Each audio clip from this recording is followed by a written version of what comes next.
怎么治疗打呼噜？如闻医生特邀专家赵继元，西安交通大学第一附属医院耳鼻咽喉头颈外科副主任医师。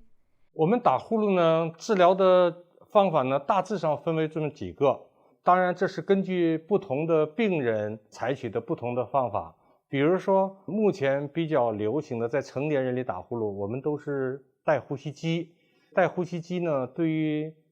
60-70%的人是有效的。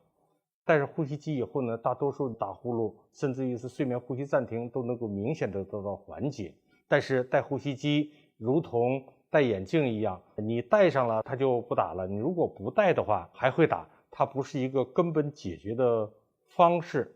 还有一部分人，我们能够找到明确的气道阻塞的原因，而这个原因又是我们能够通过医学手段来解决的，比如说通过手术或者其他的方式能够解决的，那我们就可以采取手术的方式。比如说我鼻子不通气，比如说嗓子里面有哪一个地方哪一个解剖结构的肥大了，堵塞了气道了，那我通过手术的方式就可以把你堵塞的这个组织或者是这个肥大的组织把它切掉了，这样呢就能改善。当然了，比如说是由于组织松弛造成的这样一个打呼噜，目前呢主要还是要靠呼吸机治疗。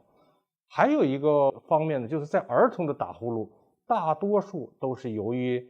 气道的堵塞，我们说主要的还是由于腺样体肥大和扁桃体肥大这些原因造成的，因而在儿童打呼噜大多数都可以通过手术治疗来得到改善。这里特别要强调一点，对于儿童来说，打呼噜不是一个小事情，也并不代表孩子睡眠多么深多么香，睡眠质量多么好，而是打呼噜呢对孩子的睡眠质量产生了巨大的影响。打呼噜会影响到孩子的深睡眠，会影响到孩子的休息，长期的晚上睡眠质量下降以后，会导致孩子白天困倦嗜睡，注意力不集中，学习成绩下降，甚至于导致他心理性格的怪异，影响到孩子的情商，影响到孩子与小朋友的交往，影响到孩子的人格的发育。因而在儿童里面，打呼噜是一个比大人来说更严重的问题。